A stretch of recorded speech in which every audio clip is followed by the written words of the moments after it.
Hello everyone and welcome back to another Batman miniature game 3rd edition Battle Report 350 rep of the League of Assassins versus Joker today, so that there's no neutral decks. They're both using their specific crew ones.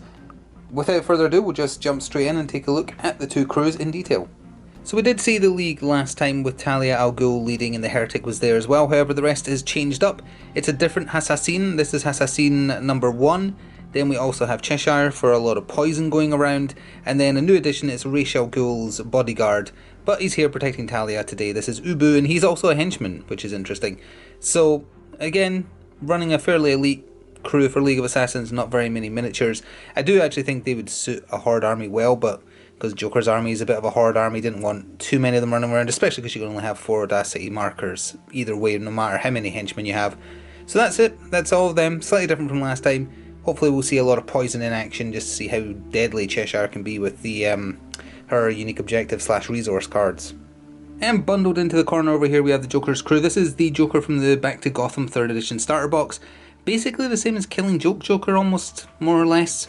On his small size base because the big one is silly looking. A bunch of his henchmen from the Back to Gotham box as well. I think we've seen all of them except this guy with the pistols at the front. And this little tiny drug addict man with a shiv right at the back there. Then we also have Bogrin the Cursed from 2nd edition, who I think might suck in 3rd edition, but I guess we'll see. And then as a free agent, we have Clayface just to see how upgrade cards work in 3rd ed. So he's going to be there with his solid and mud forms. Right, we're going to look at the objective cards and see what we're doing for deployment. I called them objective cards. Deployment cards, to see what deployment we're working with. Alright, let's see what objective we're going with. Again, like last time, if it's the same deployment we had last time, which was the weird one with the... Whoops! The weird one with the line up the middle, don't worry, it always falls apart. Then we will draw another one. Okay, this is a new one. What is this one called? Plunder. 6 inches, 2 boxes, 6 by 12 inch. Before deploying models, but after choosing deployment zones, each player must place 2 suspect markers at least 8 inches away from their deployment zones, and at least 8 inches away from each other. So you start the game with some suspect markers. Okay, alright, we'll get this all set up and then we'll see if any objective cards are being played at the phase 1 of turn 1. So we are all set up and ready to go. The League of Assassins are not playing any objective cards before the match starts in phase 1, however we can have a look at how they're deployed. Also, they will be going first. Talia is there with Audacity, Ubu is next to her, the other 3 are in the other deployment zone and do have Audacity. And oh, there are 2 objective suspect markers rather that got placed via the deployment rules are there. And there's one for Joker, and then the other one for Joker is over here. Speaking of which, come over here. Joker is playing a Die Hard on Clayface for Battle Round 1, so as long as Clayface doesn't go down, that scores at the end of Battle Round 1. That's a good one to have nice and early. Clayface has Audacity, Joker has Audacity. His henchmen do not need to declare that they have Audacity, so he still has 2 more tokens to play with. That's the only objective card being played. So, with that, we are going into Round 1. So Ubu was the first activation and he activated within Talia's bubble for Inspire, so he had a free Manipulate. So although he didn't have Audacity, he used a movement action and then used that free Manipulate to place a suspect marker that is more than 4 away from other allied suspect markers, as well as being 4 away from allied deployment, because there's that kind of like dead zone in the middle of the 2 halves. So that's it placed, and now over to Joker. So we're covering not 1 but 2 activations for the Joker as a pass was used, since the League only has 5 miniatures to 7. So first of all, the bodyguard guy, he just moved up, just used a movement action, didn't get given Audacity. Neither did the guy with the dual pistols, however he had Inspire from Joker being nearby. So he moved there and basically mimicked what Ubu did and placed a suspect marker of his own there using the free Manipulate from Joker. So now it's back over to the League to activate someone. Sora's getting her cameo. Hello Sora. Oh, she didn't walk away this time. Anyway, Assassin 1 activated with Audacity. Oh, there she goes. He did a movement action and then placed a suspect marker where you can see it, banking his special action because it had nothing to do with it. And it's back over to Joker. So the next activation for Joker was the like disturbingly tiny, emaciated henchman with a shiv. Is he meant to be a kid? He's so small compared to everyone else. Either way, he activated with Audacity. He did a move action, followed by a Manipulate, which you have seen there. He placed it there, and that's just outside of 4. Although I believe I've been misunderstanding when the rules are you can't place a suspect marker within 2 or 4 or whatever of your own deployment, or within 4 of another one. I believe it's only talking about your own, because Otherwise, the League's objective for specifically placing a suspect marker within range of an enemy one wouldn't make any sense that we saw last time. So I think that's what that means. That's how we've been running it. Either way, back over to the League. So the Heretic was the next activate, and it's worth pointing out this entire team, with the exception of Cheshire, all just moved 10 inches. Cheshire is 12. So with Audacity, the Heretic activated, used a movement action, and then just had to bank everything else too close to a suspect marker to place another one of their own suspect markers, to place one of their own. So that was it, but he is just ploughing down the central street, heading for suspiciously small drug addict person over there. So the man who has to live through this turn, Clayface, activated with Audacity. He has moved up. Is he allowed to stand on a suspect marker? Well, either way, he's basically smothering that suspect marker, but did nothing else. I don't even... Well, Cheshire might be able to reach him now, but he's not going to go down this turn, so Die Hard is definitely going to score. So either way, it's over to Cheshire or Talia for the League. So Cheshire activated, and she actually has 13 inches, not 12, because she's an acrobat, so that's plus 1 inch. So she has moved round over here. Sadly, she has no ranged or anything like that, so she just stayed there. And then for Joker's Crew's activation, Bogren activated and just used a Manipulate to take the Sur Grating. He's going straight in there, he's next to the Heretic, and that's it. So now Talia has to go, and then it's Joker and the Chainsaw Guy to end off Battle Round 1. So Talia activated, and thanks to a deployment type, there was actually something she could have done in the Raise the Plan phase for Battle Round 1 that she didn't. She has Scheming 3, so she can move 3 suspect markers 4 inches. I don't remember if it's allied or enemy now. But either way, she could have done that because the Plunder objective type meant that there was suspect markers in Battle Round 1, but going forwards, that is something that she may take advantage of. Other than that, she just used a movement action, moved up where you can see her. So now it's over to the other 2 clowns to end Battle Round 1. So there wasn't much to the final 2 activations we were talking about. The Chainsaw Guy took Audacity just because it was there, but he just did a movement action to run down the street. I like the idea that he's just running down the street with the chainsaw flinging above his head, Texas Chainsaw style. And then the Joker activated and is moving up behind his favourite bodyguard to keep him nice and safe over there. So we know for a fact that Die Hard has scored, but let's see if there's any end of round objective cards for either side that are now going to be scored as well. So clean up and recap for Battle Round 1 is actually starting with an amendment, something that Cheshire should have done with her Audacity. She did only do a movement action. There's absolutely no reason she shouldn't have put down a suspect marker. It's more than 4 away from that, just barely. It's within 4 of that, so that means that should have scored during her activation under their noses for placing a suspect marker within 4 of an enemy one. So that is retroactively applied, and that matters because that gives the League 1 more suspect marker than the Joker's Crew, which also means at the end of the turn, Eradicate the Order also scores because they have more suspect markers in play than the Joker. So yes, it was a bit of a retroactive application. She didn't use her Manipulate, or tactical action rather. It was sitting wasted. She should have done it, so now she has. But as already discussed, Die Hard for the Joker is also scoring, so they're on the board as well as we go into Battle Round 2. So to get Battle Round 2 started, it will be the League going first again, and no objective cards are being played in Phase 1 for any of the sides. However, you can see who's been given Audacity. Talia is the one not being given Audacity this turn, of all people. So Ubu, the Heretic, the Assassin and Cheshire all have it. Clayface and the Joker have Audacity, and then the other 2 they can be triggered on any henchmen that desire it. So, we're ready to start seeing some blood and guts and limbs go flying as the combat finally starts proper. The Heretic was the first to activate for the League, and because he has reach, which means he can attack people within 1, he was able to attack Bogren before moving. So he was over there. He did Unstoppable, or whichever one it is, so each successful hit needs 2 successful blocks to negate the damage. Bogren exerted effort twice to make the Heretic lose 2 attack dice, and then what was left over rolled horrifically poorly. However, thanks to it being unstoppable and needing 2 successful defences, Bogren only got 1, so he took 2 stun on himself from exerting effort, but then he also took 1 double blood hit from the Heretic's weapon. Then, to end his turn, he used his movement action to move into base to base with this enemy suspect marker, which he cannot reveal because he's already used his Manipulate as a tactical action. So, let's see how Joker reacts to that.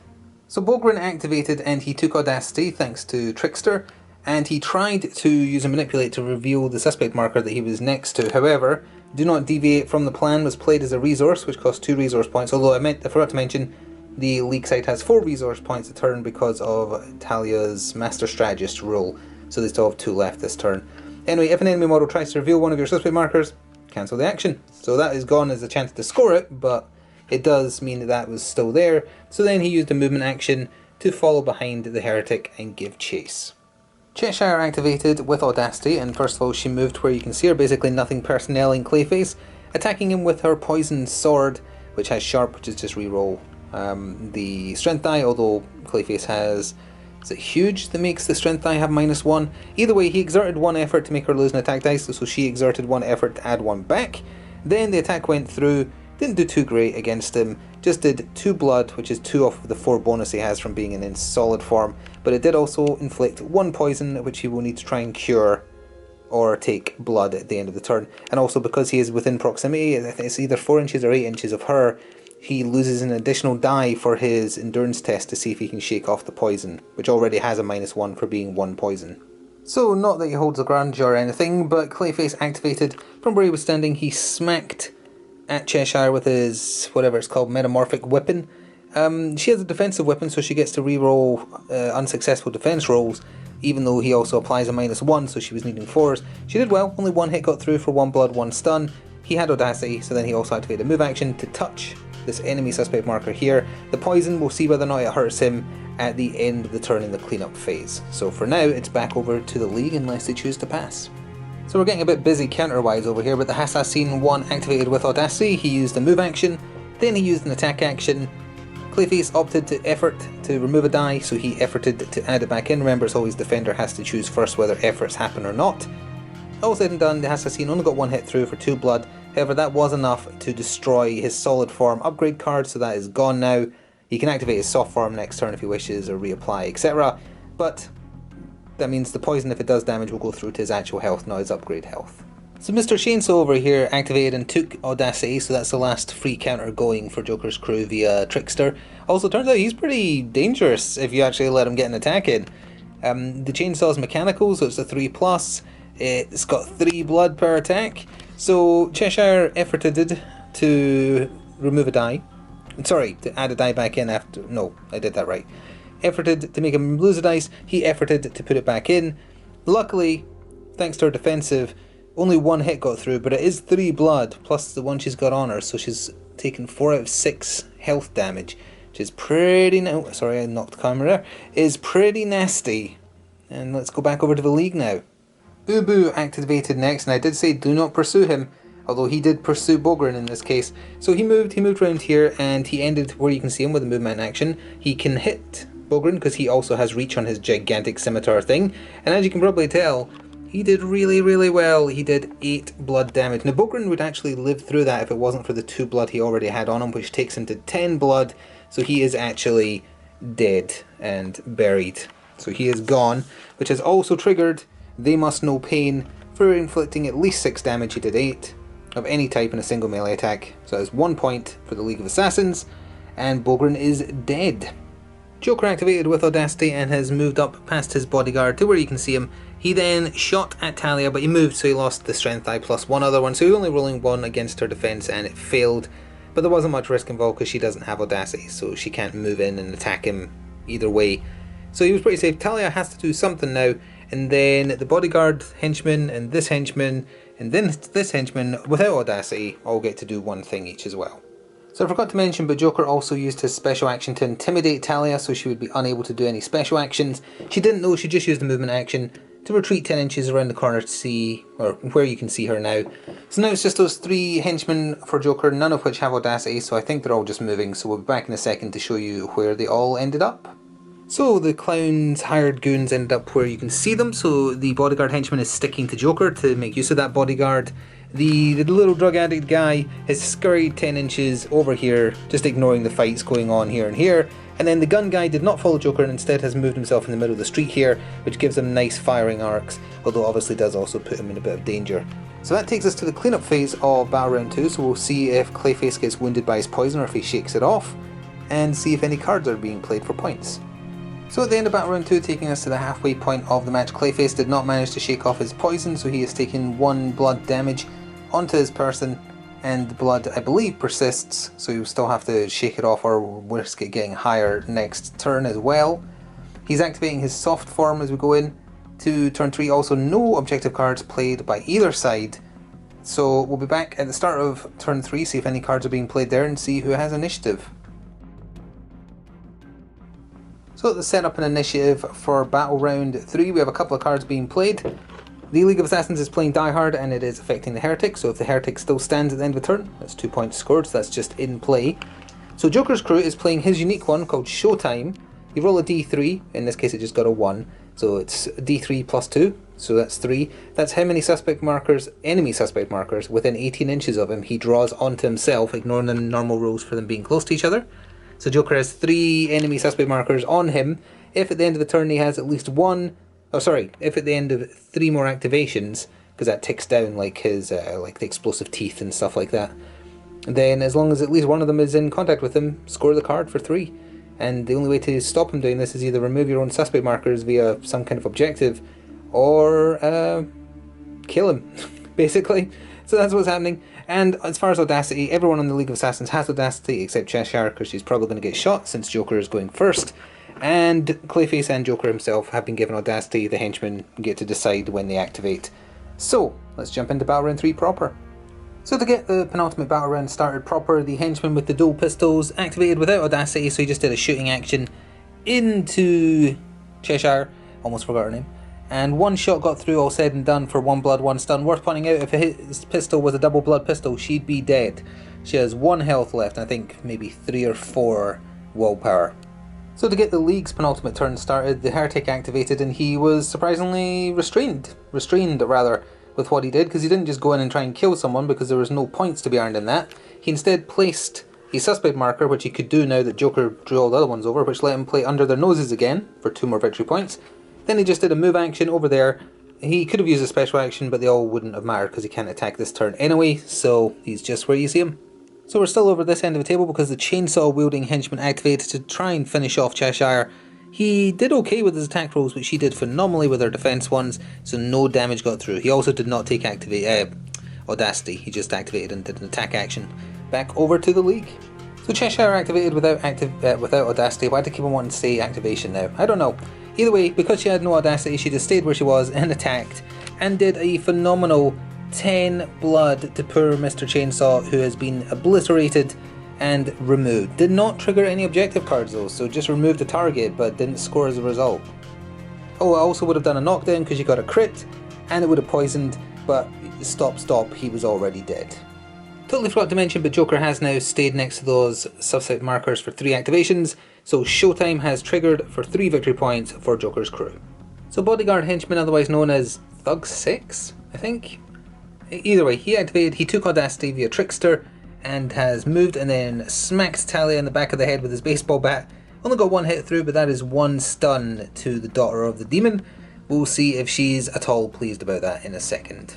So Talia did activate, and first of all she used her special action on Order, which is target a friendly henchman within 4, I think it is, and they get to place a suspect marker. So Ubu has placed a suspect marker where you can see it there, which is outside of 4, and well outside of the ones that Joker drew into himself. So then she just did a samurai scimitar attack. The henchman exerted all 3 effort to try and make her lose attack dice. She efforted twice to put 2 back in. She didn't do that well, and all said and done he took 2 bleed. Well, that is actually half of his endurance. He has 2 health left and 3 stun, I believe. So that's that. She technically could have done a move action as well, totally forgot that. We'll see if she moves, if not, over to Joker. Clayface activated with Audacity, and first thing he did was smack the assassin. He did pretty well for 2 blood, 2 stun, because he has a blood stun metamorphic weapon. I think he's on half willpower, I'm not sure about endurance, I think he has 6 endurance. Then he did a movement action to kind of stand on the suspect marker in base to base with Cheshire again. He's still poisoned, so that will obviously get checked at the end of the turn. So now, let's see, that assassin still has a turn, and so does Ubu, so one of them will be going next. So the assassin activated, and rather than chase after Clayface, he activated with Audacity, moved, where you can see him to block the henchman here. The henchman exerted himself twice with 2 effort to take away attack dice. The assassin efforted once to put 1 back. All said and done, only 2 blood got through, which is half his, no wait, he has 5 HP I think. So he's hurt, and he still has an activation. Either him... Oh, still hasn't gone. Joker himself hasn't gone as well, I think. So the Emaciated Henchman activated. He took Audacity, so that's the last Audacity counter Joker's crew has to issue. Although it's only the man himself to go next, and he has one. He didn't attack on the assassin because if he had a perfect attack, he would have killed him. He actually had the opposite of a perfect attack and nothing got through. So then he just moved next to into base contact with this enemy suspect marker, and that is it. So now it's Ubu for the League of Assassins to end off their second last turn. So we're just covering the final two activations about round 3 here, and that was a little ridiculous. Ubu activated and he just moved and then tried to inspire fear in the Joker. It failed. Didn't want to do anything else, so he just stayed there. Joker activated and fired his triple blood gun for the second time he's allowed to do it. It's only got 2 ammo. And there was nothing intervening. He had a perfect shot. He didn't move. It did 9 blood. Just did 9 blood. Ubu is Dedu. Would have knocked him down as well because he got a crit. It was 2 6s and a 5 he rolled for his wounds. So that also means that the Joker can play a dirty job for killing someone, making KO or casualty, for a 1 victory point, and that does take us to the cleanup phase for the penultimate turn. So in the cleanup phase of Battle Round 3, we already know that Die Hard is being played because the Heretic survived, so that is 2 victory points for the League of Assassins. However, this is a wombo combo of amazing points, because in Tier 4, otherwise known as Cleanup, Do Not Deviate from the Plan can be played. The opponent doesn't reveal any of your suspect markers. They didn't, and one was played when Talia ordered Ubu, prior to him being one shot by Joker, to place that marker there. So that has scored. And also, because of Joker's actions, Daughter of the Demon, Talia's card, which I normally think is kind of trash because of how weird and specific it is, can actually be scored. Have more friendly suspect markers within 4 inches of enemy models than enemy models in play. There's 5 enemy models left alive, I think. Hang on, 1, 2, 3, 4, yep, 5. 3 suspect markers within Joker. There's 4. There's 5. And there's 6. Sorry for the shadow there. So that means that has scored as well. It's basically impossible for Joker to catch up, almost based on this one turn alone. But despite that, we're going to see if it becomes a bloodbath as we go into the start of Battle Round 4. So it will be Joker's crew going first in the final battle round, but before that we have Phase 1 cards being played. From the Shadows is being played by the League of Assassins. Also, I've totally been forgetting to mention, but it has been getting done, that at the start of each round anyone with stun damage recovers 1 stun. So anyway, from the Shadows, target an enemy model, mark it as the objective. If that objective is the first model to be removed as a casualty this round, score this card. Mr. Dual Pistols here is the target, so that's in play. It will score if he's the first target to go down. If anyone else does, then that is null and void. Joker is not playing any, getting kind of screwed over by bad draws from the deck, I think, in terms of just applicability, if that's the word. Oh, and you can see who has Audacity. There's only 4 assassins left, so they all have Audacity. Joker and Clayface have it, and then there's 3 henchmen to draw 2 from. But it's Joker going first, so let's get on with it. Clayface activated with Audacity, but he opted just to stay still where he was. His goal was kill Cheshire. He tried. She exerted 2 effort to defend herself to make him lose dice. He exerted 3 times to counter that +1. She could have done 3, but because of accumulated blood damage, she lost 1 effort, so that's why she couldn't. But that said, I don't know if defensive is being done wrong, but defensive seems so good being able to reroll failed saves. So she protected against all the damage. So that was it, he lost his chance. So the next activation was the Heretic, and I'm sure you can imagine what he tried to do. 3 effort was expended on both sides to try and guarantee either the kill or the defense. 4 blood went through from 2 successful hits. He only has 4 endurance as I knock over a lamppost. So the henchman died, and that in turn procced from the Shadows, which in turn scores 2 victory points, and which in turn has resulted in the Joker basically conceding, because there's absolutely no way, can't even save face at this point because Joker's got no ammo left, and Clayface failed to kill Cheshire. So that's it, we're going to go into the scoring phase now. So that was an absolute stomp by the Assassins, who just got all the right cards they needed at all the right times, whereas the opposite could be said for Joker. Also, that's the card that just scored, so that's on the pile, but because we're saying that's the end of Battle Round 4, that also means that an Eradicate the Order can get played, because the League has more suspect markers than Joker's crew. So, again, I mean, Joker's crew's got what? 1, that's 4, 6. 6 victory points.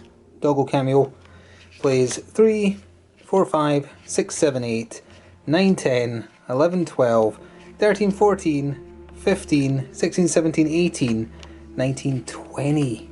Good grief. 20 plays 6. But like I said, the Joker's crew just did not get any of the cards they needed. Their hand is still over here. This is what their hand looked like at the end of the game. A lot of 1 scoring points if they did a lot of damage. Just luck of the draw, luck of the way the deck was shuffled. Lots of neutral cards that don't really score very highly, so there wasn't much that could be done about that. That's the downside to playing with objective cards.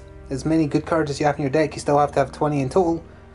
You can have more of your own, but you've got to have some neutral ones in there, and sometimes they don't fit the bill. The Assassins didn't do well last time, but wow did they do well this time. That was fun. I hope you enjoyed. Please do remember to show your support if you want to see more in the future. Still waiting for more cards to come out to make more old crews relevant without having to use neutral decks. Birds of Prey just got released, but I'm not sure about those. We'll see. The new models don't particularly interest me, other than the Poison Ivy one is really good. It's a perfect example of a model that deserves to be on the big base because it makes sense. But we're not here to discuss that. Please do show your support. Subscribe if you want to see more in the future. We shall see you next time. Ta for now.